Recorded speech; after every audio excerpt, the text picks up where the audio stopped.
Very good. So greetings to all the media correspondents. The security and humanitarian situation in the Eastern Democratic Republic of Congo remain extremely volatile, with escalating armed clashes, mass displacement, and increasing insecurity in both North Kivu and South Kivu. The activities of armed groups, in particular the M23, along with the regional dynamics, continue to fuel instability, exacerbating civilian suffering and humanitarian challenges. But there are more than the M23 in the DRC, and for example, this morning we learned that at least 52 civilians were killed, reportedly killed in Ituri by the armed group called Codeco. Since the beginning of January, we have witnessed an unprecedented advance by the M23, supported by the Rwandan Defense Forces in North Kivu and South Kivu. The capture of the city of Goma on 27 January, and if you recall, there was a Security Council meeting on the emergency meeting on the DRC on the 26th, and another one on the 28th.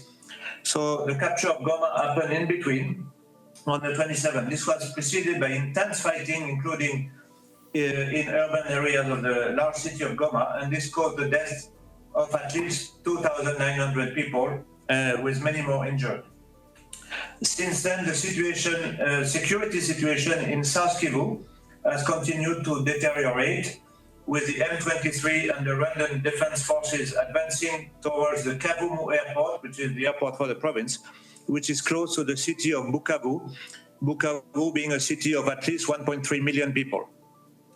Clashes are ongoing, including today, and they are likely to continue, and the M23 may use alternative routes to progress towards the town of Bukavu in the coming days, with again massive consequences on the civilian population. In Goma, where the M23 is now in control, largely in control, the situation remains tense and far from normal due to the ongoing M23 occupation. The security situation has nonetheless improved in some areas, but security concerns persist. We have also seen over the past few days a recourse to mob justice in a context of proliferation of light weapon and ammunition, and the looting of courthouses. This situation adds to the challenges of reinstating the rule of law in a zone with a tragic legacy of gross human rights violation and impunity. Furthermore, several human rights defenders, in particular those working on issues of sexual and gender-based violence, as well as journalists, report persistent threats and incidents of forced disappearance and summary execution targeting them. Many among the population of Goma are still facing a difficult humanitarian situation. Essential services in the city are not yet fully operational, particularly water and electricity, which has led many people to drink water directly from Lake Kivu, risking contracting waterborne disease. However, since the end of last week, the situation has improved slightly, with work underway to restore electricity within a week, as well as to re-establish the water supply. Also, on the 10th February, school activities have partially resumed after a 2-week suspension because of the fighting, yet many teachers remain uncertain about their status and remuneration under the newly appointed de facto authorities. Public services also remain partially functional, with a limited number of civil servants having returned to work because of all the uncertainties. Hospitals in Goma are still overwhelmed, mortuaries are saturated, and medical teams have to cope with an unprecedented number of war wounded, with a shortage of medicine and medical supply. Risk of epidemics are high in the city, in particular cholera and mpox. And also the food prices have risen, and more people need food assistance every day.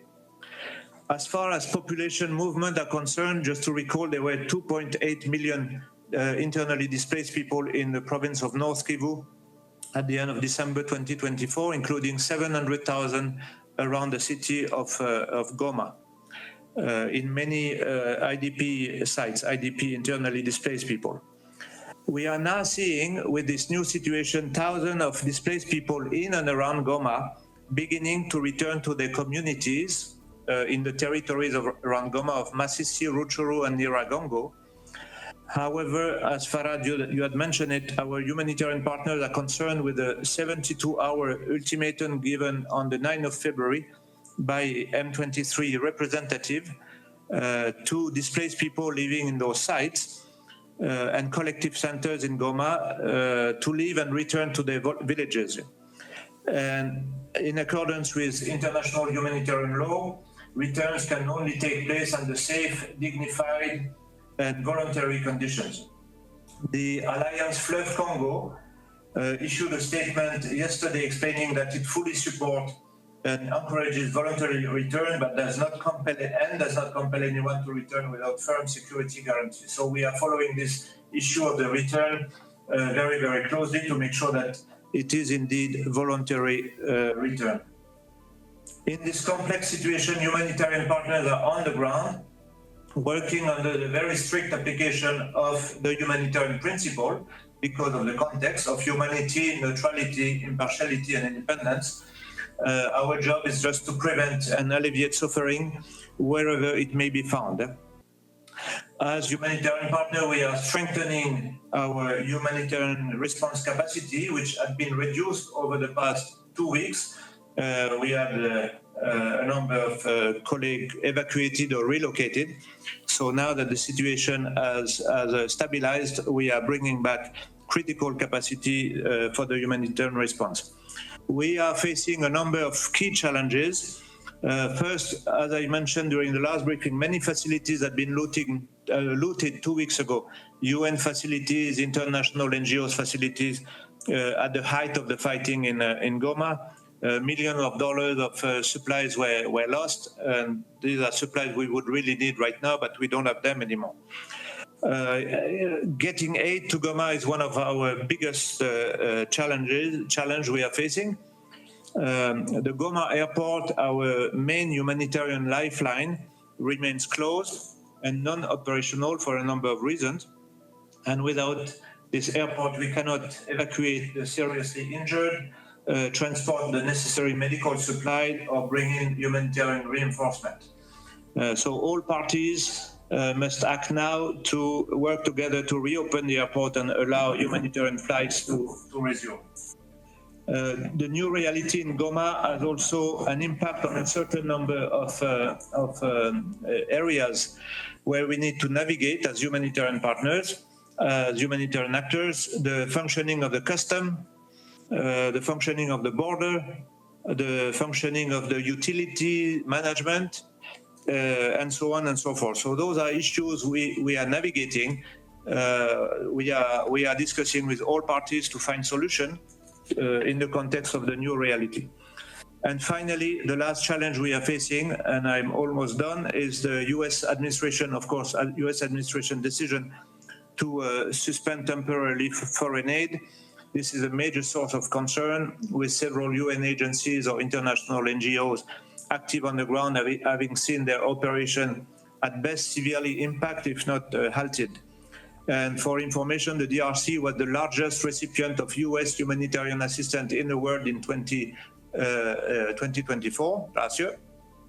And we are the most dependent, our humanitarian response is the most dependent in the world on the US assistance. We were 70% funded by US funding. So that's a major, this is having major impact. Despite these challenges, we are here to stay and deliver.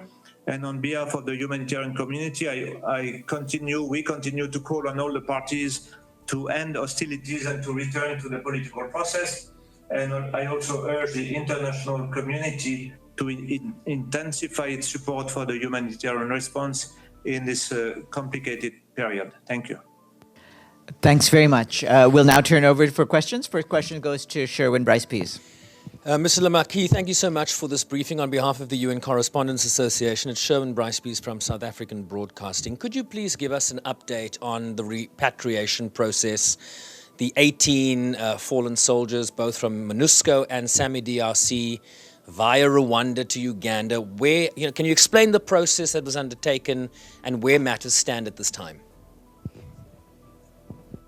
It would be out of my area of responsibility to respond to this question. I can only tell you that this was a complicated operation to mount, and that it has been executed. You don't know if the bodies are still in Entebbe and when they might leave? I don't know where they are. I know they crossed the border between the DRC and Rwanda. Michelle?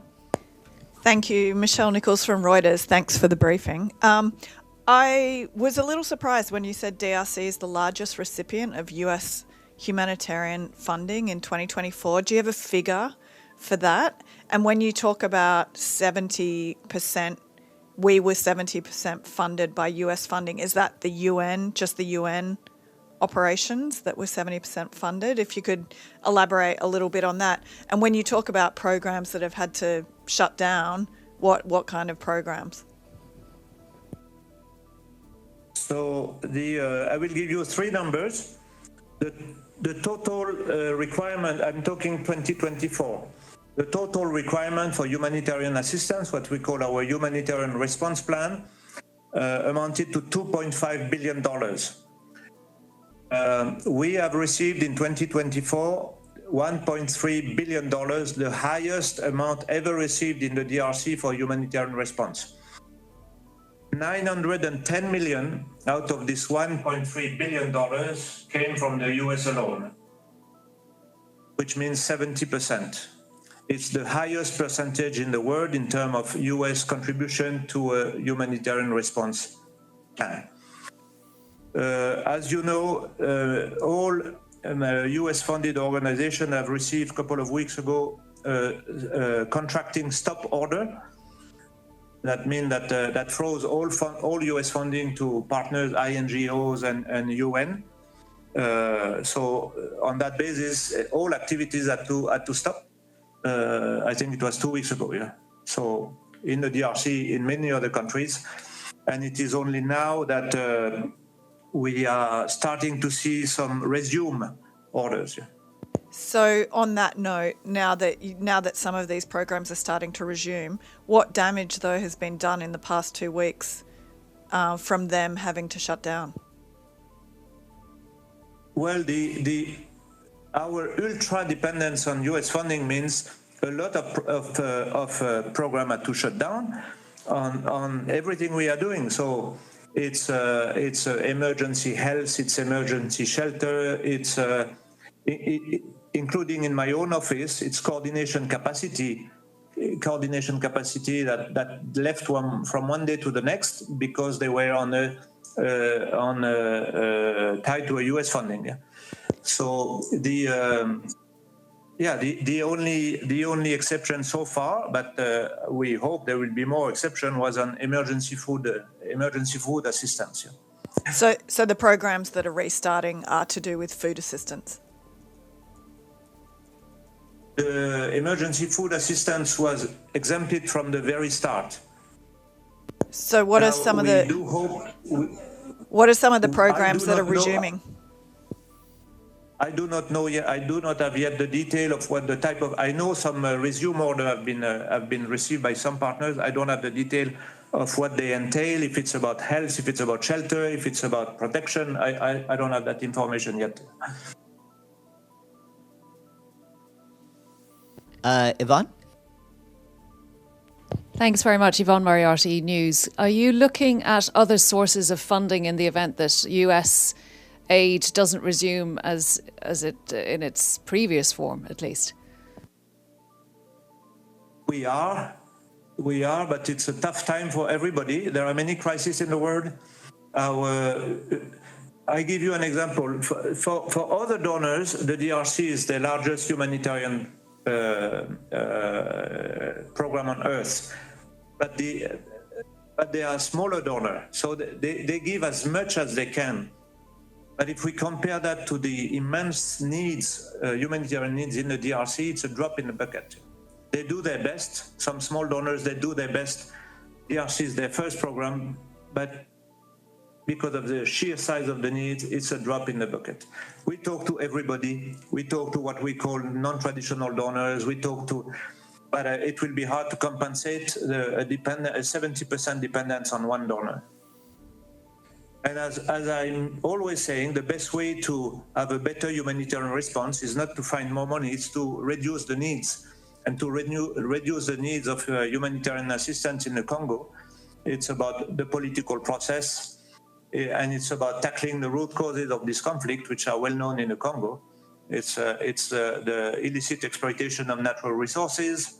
It's mostly, yeah.